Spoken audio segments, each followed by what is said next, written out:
Hello दोस्तों, स्वागत है आपका आपके अपने channel its time to horror में। दोस्तों, हम सभी जानते हैं कि हाईवे सभी को अपनी मंजिल तक पहुंचाते हैं, लेकिन क्या यह भी जानते हैं कि यही हाईवे रहस्यों से भी भरे हुए होते हैं। कुछ हाईवे जो सुबह एक सुहाना सा सफर होते हैं, वे ही रात होते होते एक रहस्यमयी डर से भर जाते हैं।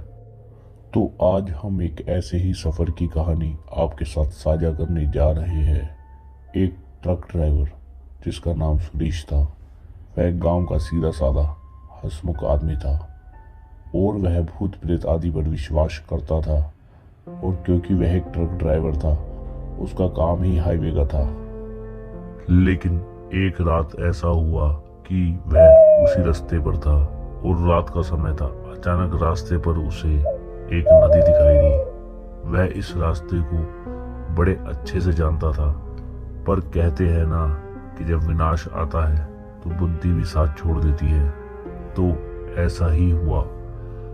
आगे जाकर उसे एक औरत सड़क पर गिरी हुई दिखाई दी, जिसके चारों तरफ पानी बिखरा था।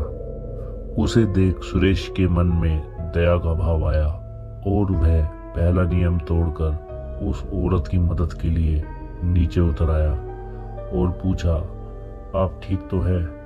उसने कहा, मुझे पानी चाहिए। वह दौड़कर पानी लेकर आया।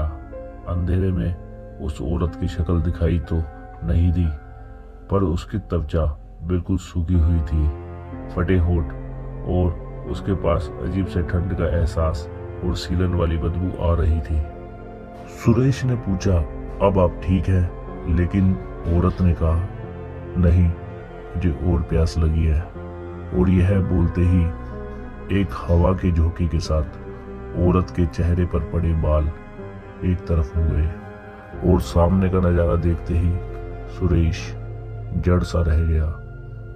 औरत का चेहरा सूखी जमीन की तरह फटा था। होठ फटे होने की वजह से खून से भरे हुए थे और आंखों की जगह दो गहरे काले गड्ढे थे। सुरेश यह सब देख अपने ट्रक की ओर भागा और चल पड़ा, लेकिन उसने अब दूसरा नियम भी तोड़ दिया, क्योंकि उसने रियर मिरर में देखा। वहां उसे वह औरत दिखी जो कह रही थी, मैं आऊंगी, जब तुम्हें प्यास लगेगी मैं फिर से आऊंगी। और इसके बाद उसके रियर मिरर पर अचानक से फंगस आ गई। वह किसी तरह से जान बचाकर भाग आया था। उसने ट्रक के मिरर को साफ किया, लेकिन धब्बा अब भी वही था। इस दिन से सुरेश की हालत और बिगड़ गई। वह इतना पानी पी जाता कि उसका पेट दुखने लगता।